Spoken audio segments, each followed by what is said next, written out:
Bab 29. Cepat ikuti aku. Itu adalah serangkaian nomor yang tidak dikenal. Sharon menjawab, "Halo, siapa itu?" Sharon, bagaimana kamu bisa menyebabkan masalah 3 hari berturut-turut? Ada suara laki-laki yang akrab di ujung telepon, dengan sedikit ketidaksenangan. "Apa yang kamu lakukan di pernikahan seseorang?" Sharon terkejut. "Tuan Handoko, jangan berpura-pura tidak bersalah. Di mana kamu sekarang?" "Hotel Shangri-La, tapi kamu, tunggu di gerbang, aku akan segera menjemput kamu." "Hei, Handoko," bip Sharon melihat telepon yang sudah ditutup. Wajahnya tertegun, tapi dia samar-samar bisa merasakan bahwa itu harus menjadi masalah hari ini dan pasti karena Naura sehingga Karel sangat terburu-buru.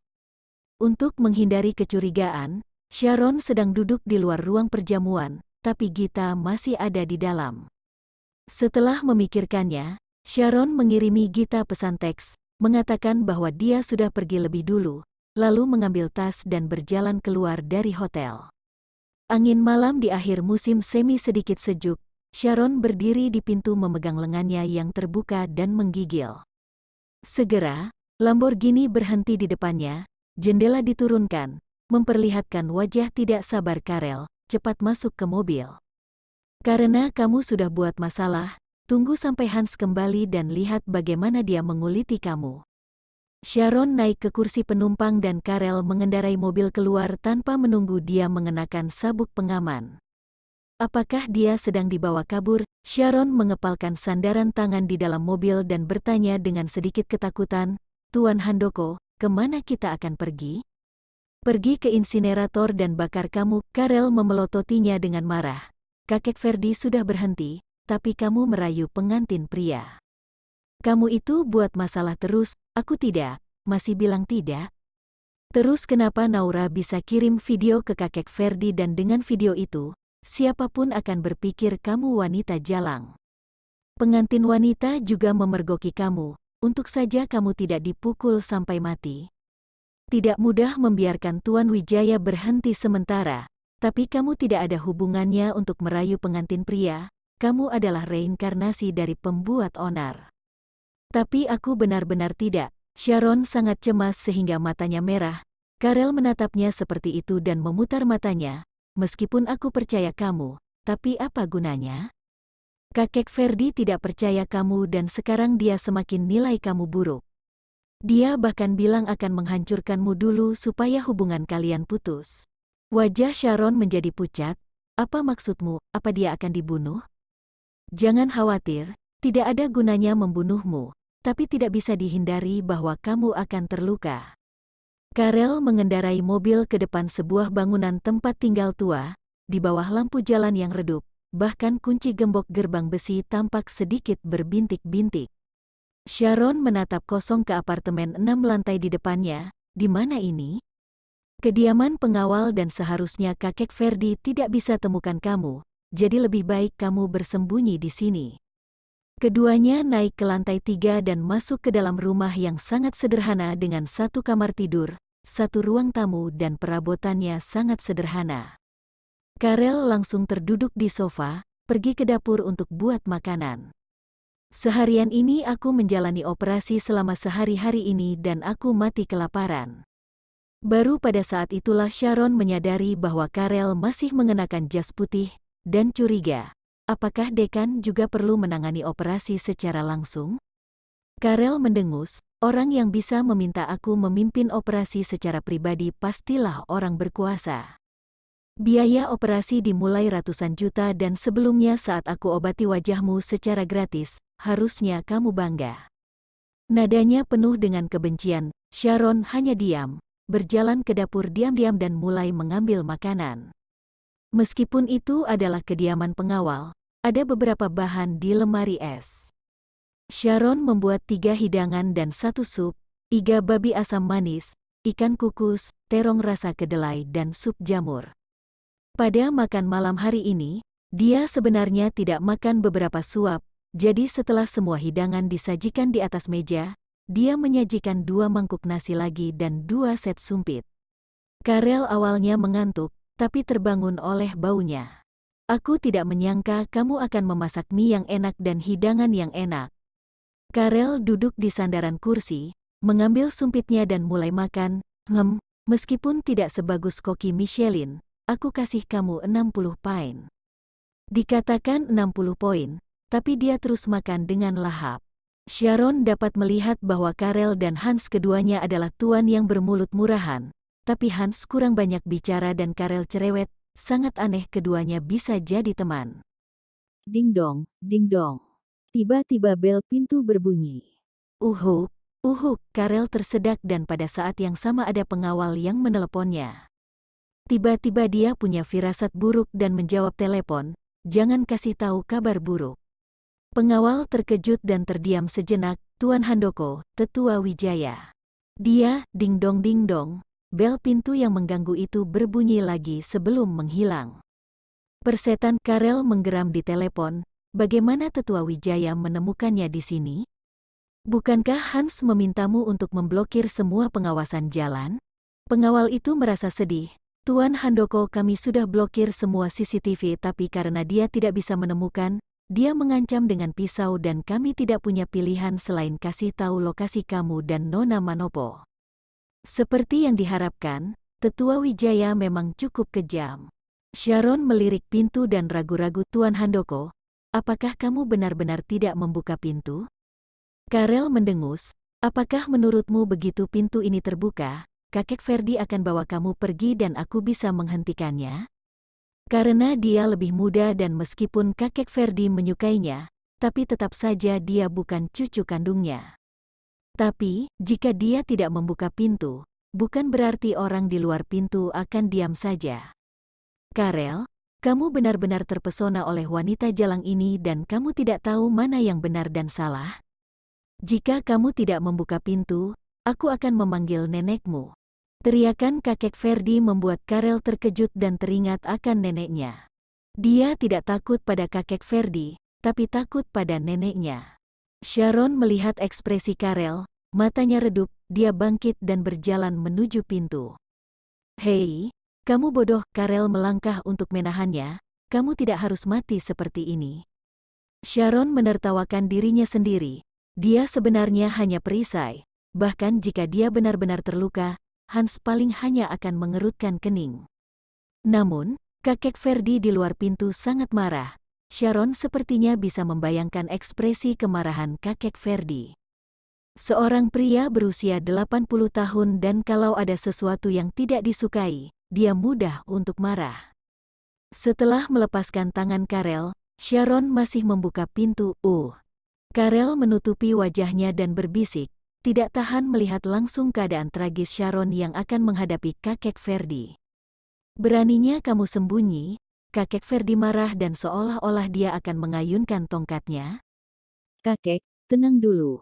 Karel melangkah maju dan tersenyum, ini benar-benar salah paham dan aku sudah kirim seseorang untuk menyelidiki. Sharon pasti tidak merayu pengantin pria itu. Kesalahpahaman apa? Dia hanya wanita penggoda dan tak tahu malu. Kakek Ferdi memelototi Sharon dan berkata dengan cemberut, terakhir kali, aku sudah biarkan kamu masuk keluarga Wijaya, tapi sekarang aku tidak tahan lagi, kamu harus menghilang sepenuhnya hari ini. Mengetuk tongkat, kakek Ferdi mengancam, sekarang, ikuti aku dengan patuh. Pada saat yang sama, kepala pelayan melangkah maju dan memberi isyarat kepada Sharon dan kakek Ferdi menatap dengan tajam. Karel melirik kepala pelayan dan sedikit takut. Dia tentu saja tahu kalau kepala pelayan ini dulunya adalah juara bela diri dan meskipun sudah tua, tapi tidak akan bisa dilawan.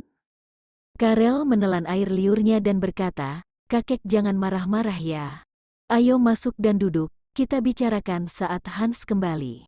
Emangnya aku bisa bawa wanita ini pergi ketika Hans kembali? Kakek Ferdi menatap dingin, kalau cucuku kembali, bilang padanya aku sudah bawa pergi jalang ini dan kalau dia melakukan sesuatu, aku bukan kakeknya lagi dan jangan berpikir bisa bersama wanita ini. Tuan Wijaya berencana membunuhku, Sharon bertanya tiba-tiba. Kakek Ferdi terkejut dan mengerutkan kening, kamu pikir aku seorang pembunuh? Ya aku rasa begitu, Sharon entah kenapa sedikit tersenyum. Kakek Ferdi mengerutkan kening.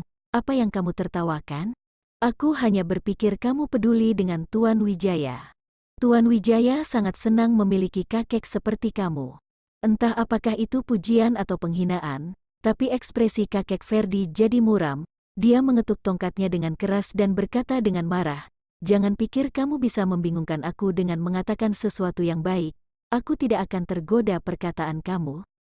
Cepat ikuti aku." Berbalik, kakek Ferdi berjalan lebih dulu dan kepala pelayan membuat isyarat undangan ke Sharon lagi. Sharon mengikutinya. Karel meraihnya dan berbisik di telinganya, "Kamu sangat bodoh. Harusnya tunggu 10 jam lagi sampai Hans terbang kembali dari Amerika. Yah, mungkin kamu bisa kehilangan sedikit nyawamu. Kalau aku tidak mengikuti, kamu mau kakek Ferdi kasih tahu nenekmu?" Sharon sama sekali tidak takut. Dia hanya tidak mau membuat pria tua itu terlalu marah karena akan berbahaya. Karel terdiam. Neneknya sekarang berusia 80-an. Dia bisa melatih orang ketika dia masih muda. Sekarang tekanan darahnya tinggi. Bahkan temperamen kecil dapat membuat orang gemetar ketakutan dan kalau terlalu marah, bisa menyebabkan pendarahan otak. Sharon tersenyum ringan dan melepaskan tangan Karel. Di tangga yang redup, 3 langkah kaki yang berbeda, entah berat atau tidak, berangsur-angsur menghilang. Bab 30, Operasi Wajah Supaya Jadi Jelek. Di depan gedung yang remang-remang itu, sebuah Rolls-Royce diparkir. Kepala pelayan membuka pintu kursi belakang untuk Tuan Wijaya dan Sharon duduk di kursi penumpang. Tapi yang tidak dia duga adalah Naura sudah berada di kursi belakang. "Kakek, kamu kembali." Naura menatap wajah murung kakek Ferdi dan diam-diam senang. Apalagi Sharon juga mengikuti. Dia segera mengambil panci termos di sampingnya, menuangkan secangkir teh, meniupnya, menyerahkannya dan berkata dengan sopan, "Kakek, karena kamu marah, ayo minum teh dulu." Kakek Ferdi mengambil cangkir itu, menyesap teh, menatap Sharon lagi dan berkata dengan sungguh-sungguh, "Apakah kamu melihat, hanya seorang wanita yang terpelajar seperti Naura yang layak menjadi menantu perempuan keluarga Wijaya aku dan kamu sama sekali tidak layak." Sharon tidak terlalu mengenal Naura, tapi wanita itu bukan wanita baik. Dia tidak akan lupa bagaimana Naura sengaja memprovokasi Misa di dalam ruangan hotel barusan dan bagaimana ketika dia didorong oleh Misa, dia menendangnya. Naura ingin mengambil kesempatan untuk menggugurkan anak di perutnya. Dengan karakter seperti itu, apakah dia wanita baik dan terpelajar? Tanpa mengucapkan sepatah kata pun, Sharon mengencangkan sabuk pengamannya tanpa suara.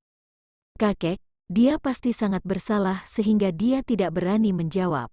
Naura mengerutkan bibirnya dan menambahkan bahan bakar kekecemburuan, "Kamu tidak melihatnya pada saat itu, ketika aku melewati ruangan. Wanita ini sangat berantakan." Sharon mendengarkan dengan acuh tak acuh.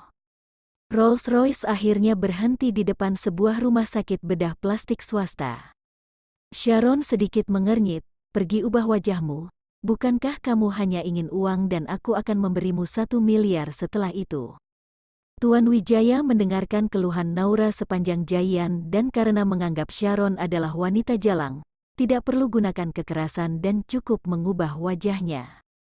Ubah dia jadi jelek, sehingga tidak bisa memikat pria lain lagi. Dan Hans adalah seorang pria tampan, apakah dia mau terus bersama gadis jelek? Sharon langsung bereaksi terhadap niat Tuan Wijaya. Mungkin cara ini memang berguna tapi yang tidak diketahui Tuan Wijaya adalah bahwa Hans tidak menyukainya sama sekali. Bahkan jika dia sangat jelek, Hans bisa lakukan lebih baik mencari tameng berikutnya. "Tetua Wijaya," Sharon ragu-ragu sejenak dan berkata, "Aku tidak mau ubah wajahku. Apa menurutmu 1 miliar terlalu sedikit?" Kakek Ferdi berkata dengan tidak senang dan sedikit menghina, "Jangan kamu kira aku tidak tahu ya. Meskipun kamu adalah putri keluarga Manopo, kamu tidak pernah disukai dalam keluarga Manopo. Karena itu kamu cemburu dan kepribadian kamu buruk." Oke, aku paham, tapi salah kalau kamu mau merayu cucuku. "Aku bersedia kasih kamu uang dan kalau kamu terus menolak, jangan salahkan aku karena menyakiti kamu." Sharon tahu bahwa dia tidak bisa mengubah prasangka Tuan Wijaya terhadapnya dan berkata, "Tetua, aku tahu kamu benar-benar peduli pada cucumu.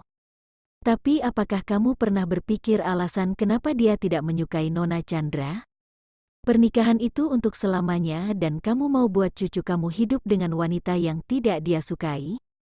Hei, apa maksudmu? Sebelum tetua bicara, Naura berteriak marah. Selama tidak ada kamu dan aku nikah sama Hans, dia pasti akan menyukaiku. Tapi aku dengar Nona Chandra dan Tuan Wijaya sudah saling kenal selama bertahun-tahun. Sharon berkata dengan ringan dan menatap Tetua Wijaya lagi. Tetua Wijaya, kita harus cari pasangan yang disukai untuk menemani seumur hidup. Menurutmu cucumu akan bahagia ketika menikahi Nona Chandra? Gimana kalau Tuan Wijaya hanya akan hidup kesepian karena salah pilih istri? Kakek Ferdi tercengang, sementara Sharon keluar dari mobil dan berjalan ke rumah sakit operasi plastik.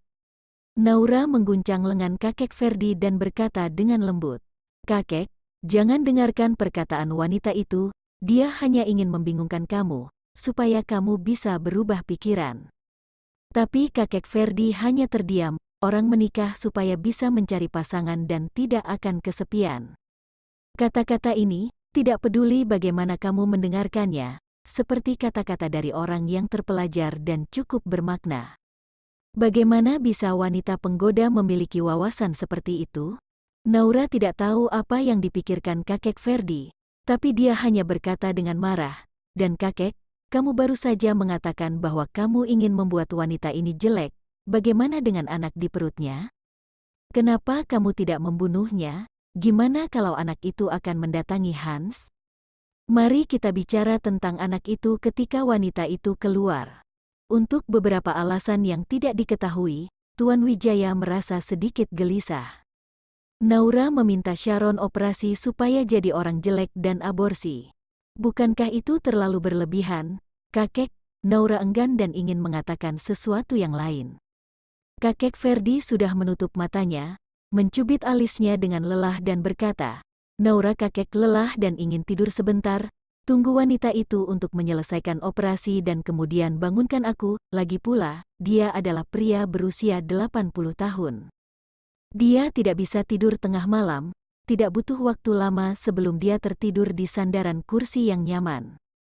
Naura mengerutkan bibirnya dengan cemberut, merasa tidak nyaman karena suatu alasan.